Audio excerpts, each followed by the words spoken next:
Hello and welcome everyone. आज इस video से हम मेडिवल इंडियन हिस्ट्री स्टार्ट करने जा रहे हैं। एंशिएंट इंडियन हिस्ट्री कंप्लीट हो गई है एंड उसकी प्लेलिस्ट भी बन गई। आप जाकर उसे ज़रूर से देख लेना। प्लेलिस्ट का लिंक मैं आपको इस वीडियो के डिस्क्रिप्शन में प्रोवाइड कर दूँगी। मेडिवल फेज स्टार्ट होता है महमूद गजनी से। ये लेसन कंपैरेटिवली लेंदी है, सो थोड़ा सा ज़्यादा टाइम लग सकता है इसमें, बिकॉज मैंने कुछ स्टोरीज़ भी एडअप करी हैं।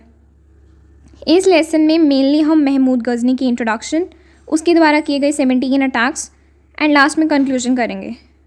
अब हम जानते हैं महमूद गजनी के बारे में।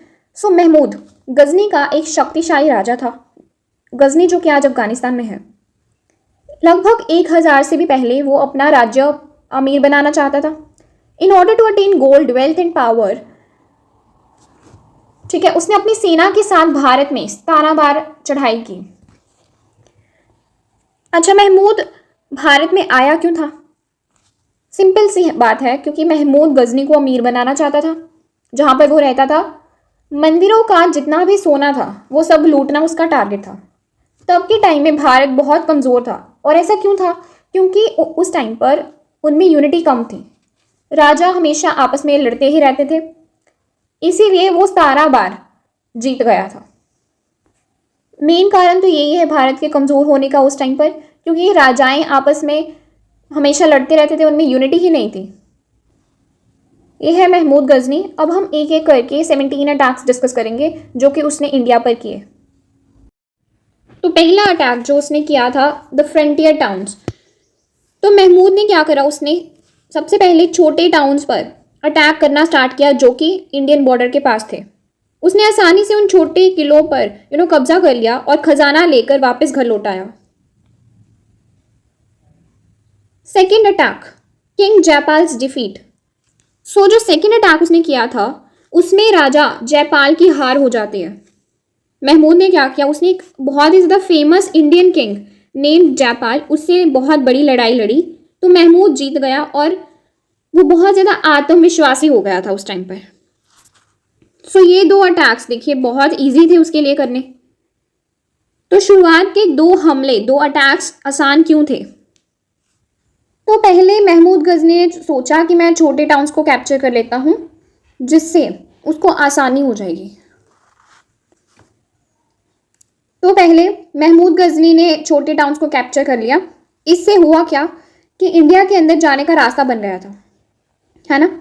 एंड जो सेकेंड अटैक किया था जो कि किंग जयपाल के साथ उसने किया, तो जो राजा जयपाल है वो अकेला ही लड़ रहा था, कोई और दूसरा राजा मदद के लिए नहीं आया, इसीलिए तो वो हार गया। बोला है ना कि पहले राजाओं में यूनिटी नहीं थी, इसीलिए तो जयपाल वो हार गया था। फिर ये 2 अटैक्स करके हुआ क्या, महमूद का कॉन्फिडेंस बढ़ा। वो होता है ना कि अगर हम लाइफ में कुछ बड़ा कर लेते हैं, कुछ जीत हासिल कर लेते हैं, तो हमारा कॉन्फिडेंस बढ़ जाता है और समझने लगते हैं कि हम में पोटेंशियल है इस काम को करने के लिए। वैसा ही हुआ इसके साथ। जयपाल जैसे बड़े राजा को हराकर इसे लगने लगा कि भारत को जीतना तो काफ़ी आसान है। अटैक 3 को समझने से पहले एक कहानी सुनिए जो कि किंग जयपाल के रिलेटेड है। तो हुआ क्या कि 1001 AD में पेशावर के पास जब जयपाल हार गया था तो वो बहुत शर्मिंदा हुआ। और उस ज़माने का नियम भी था कि जो राजा युद्ध से हार जाए ना, वो राजा नहीं रह सकता। तो जयपाल ने अपने बेटे अनंतपाल को गद्दी दी और खुद चीता में जल गया और उसने अपनी जान दे दी।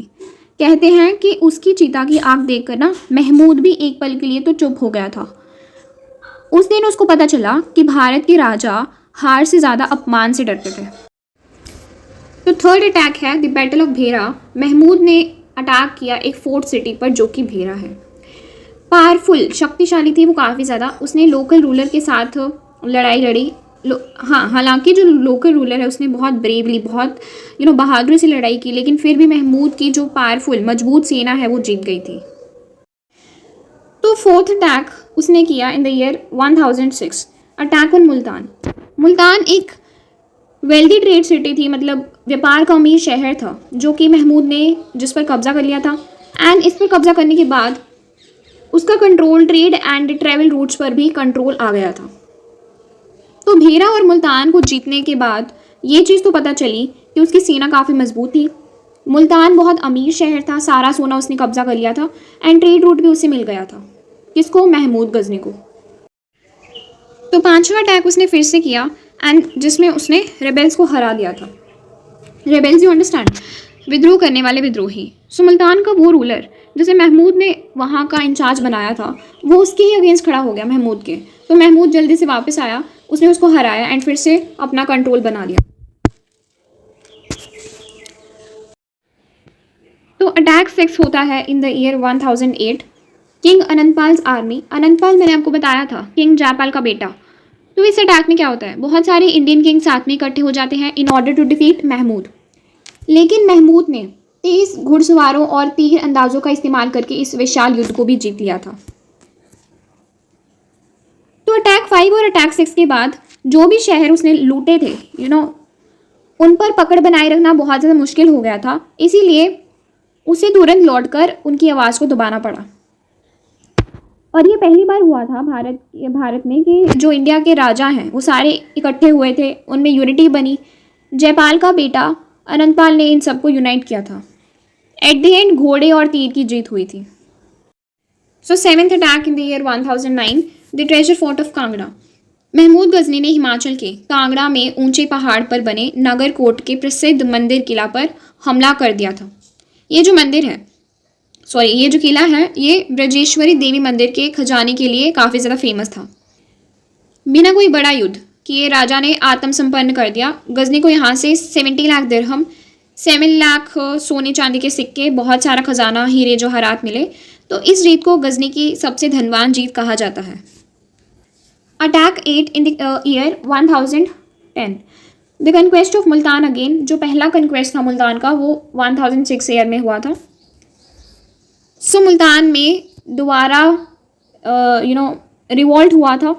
वहाँ का एक शासक था फतेह दौद, फिर से स्वतंत्र हो गया था।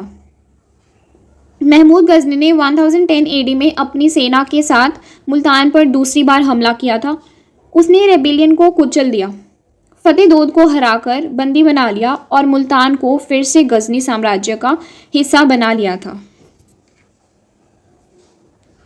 10वां अटैक वो करता है in the year 1014, Thanesar temple attack. Mahmud Ghazni अपनी सेना लेकर नॉर्थ इंडिया के एक शहर थानेसर में जाता है जो कि हरियाणा में है, ठीक है। ये शहर अपने मंदिरों के लिए बहुत प्रसिद्ध था उस टाइम पर। यहाँ हमला करके गजनी ने मंदिरों से सोने की बहुत ज़्यादा कीमती मूर्तियाँ और खजाना लूटा। थानेसर के मंदिरों का धन उस टाइम पर बहुत ज़्यादा फेमस था। Attack 11 in the year 1015, difficult Kashmir hills. तो ये जो अटैक है ये पहली बार इस अटैक में वो असफल हो गया था।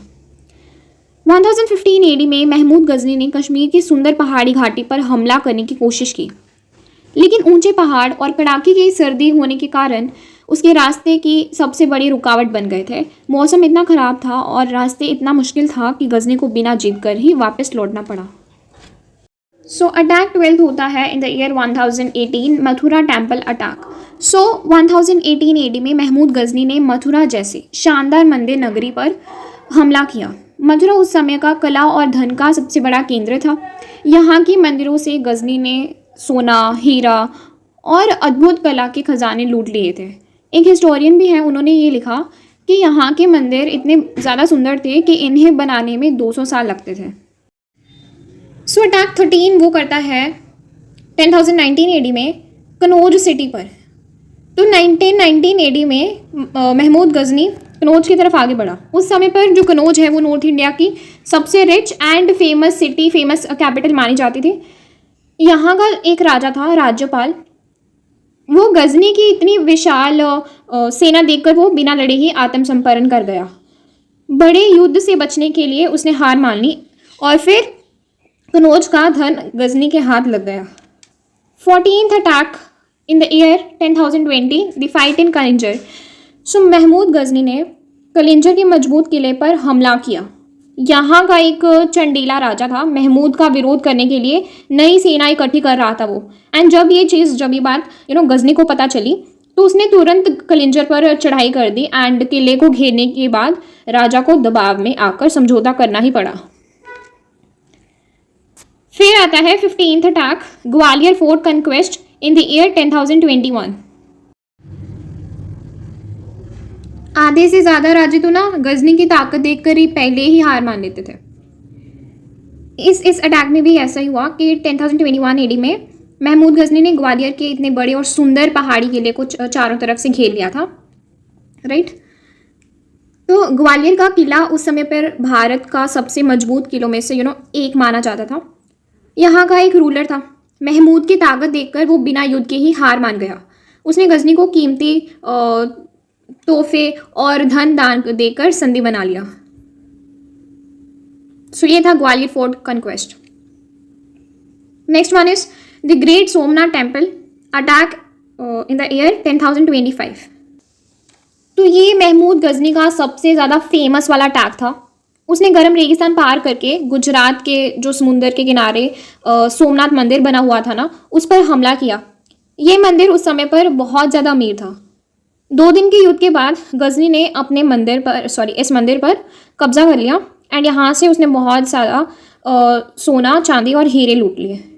इस हमले ने गजनी को पूरे भारत में बहुत ज़्यादा फेमस कर दिया था। सो लास्ट अटैक है 17th in the year 10,027, the final fight on the river. उसने 17 अटैक किए, ये उसका आखिरी अटैक था।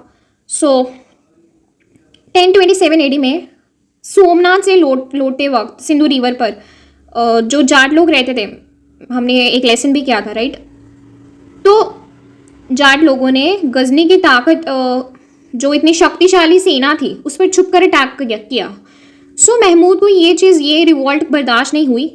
उसने 1400 नावों का बेड़ा लेकर दोबारा वो वापस गया एंड नदी के बीच में दोनों तरफ से तीर चले थे। गजनी ने जाटों की नावों पर आग के तीर चला दिए थे एंड उन्हें जला दिया था। इस 17th अटैक के बाद जो जाट लोग थे वो हार गए थे एंड गजनी ने भारत पर अपना आखिरी युद्ध जीत लिया था। सो लास्ट में आता है conclusion, the legacy of the attacks. देखिए, उसने इतने सारे अटैक्स किए तो क्या किया उसने, जो भी धन दौलत सब कुछ उसने लूटा इंडिया से। फिर उसके बाद वो गजनी में गया एंड वहाँ पर उसने वर्ल्ड फेमस सिटीज़ बना दी, लाइब्रेरीज, मॉस्क्स एंड यूनिवर्सिटीज़ के साथ। That's it for this lesson.